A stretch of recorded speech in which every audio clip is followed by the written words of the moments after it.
What's up, everybody? Mickey and I watched The Predator on VHS. We watched this copy right here, which it's really weird because there's no real trailers. There's one trailer to like other like movies that are from this company, like Die Hard and Commando and whatnot. And they just showed like a quick flash of those. But I was really hoping for some trailers, and I didn't get them.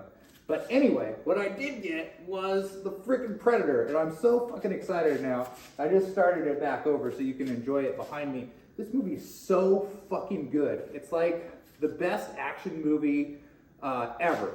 Maybe Aliens is. It's one of those two movies. Aliens, Predator, fucking awesome.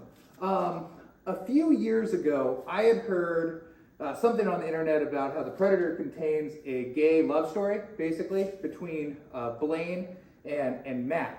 And I never really gave it much thought, but I thought about it right before I put this in today, and I watched it, and oh my god, that really enhances the viewing experience to think of those two characters as gay lovers.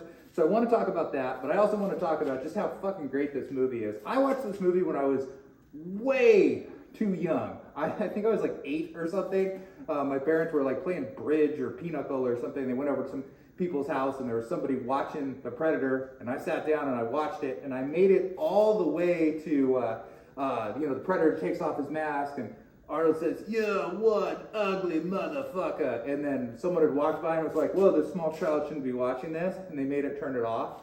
But in my mind, that's sort of how the movie ended. So think about that. You're watching The Predator, there's Arnold, he's just about to battle, they do all the traps, you get to that part, he takes off the mask, ugly motherfucker, credits. That was my experience. So for 2 years, the dark years that I call them, I never knew how this movie ended until finally I was able to convince my parents to get it on VHS, and I watched the ending of it. Great movie. Other kind of funny thing is I did not know what pussy was because I was like fucking 8. So I thought it was literally like a cat. So I remember I went on the playground and I told somebody, "Oh man, I wish I had a little pussy, or I wish I had a little cat. Mine's as big as a house," and ran away. And I think about that from time to time, like what did that person think? But anyway, I eventually did watch the movie. I watched this movie like a million times. I have a Predator costume or two. I have Predator tattoos. This is like the greatest freaking movie. But I want to talk about how it's aged. Wonderfully, mostly. First of all, they didn't use a lot of like CGI. There's a little bit of like After Effects stuff, the laser and whatnot. But for the most part, they went out to the jungle. They blew the fuck out of the jungle, right? They took the biggest, lankiest guy, Kevin Peter Hall. They put him in a suit designed by Stan Winston Studios. Fucking awesome monster suit. And they did battle, and it looks great, and it holds up today.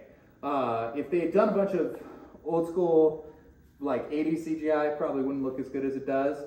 It looks fucking awesome. It kind of works because, when it goes to Predator vision, it doesn't look overly great, but still pretty passable. And the monster suit is just fucking iconic. It's amazing. The things that don't hold up really well is really the opening helicopter scene. When Jesse Ventura calls everybody a bunch of slack-jawed faggots and, says that they need to be a goddamn sexual tyrannosaurus like him. And then the pussy jokes. Those couple of pussy jokes didn't really age well. They're pretty cringy. I think they were even cringy back then.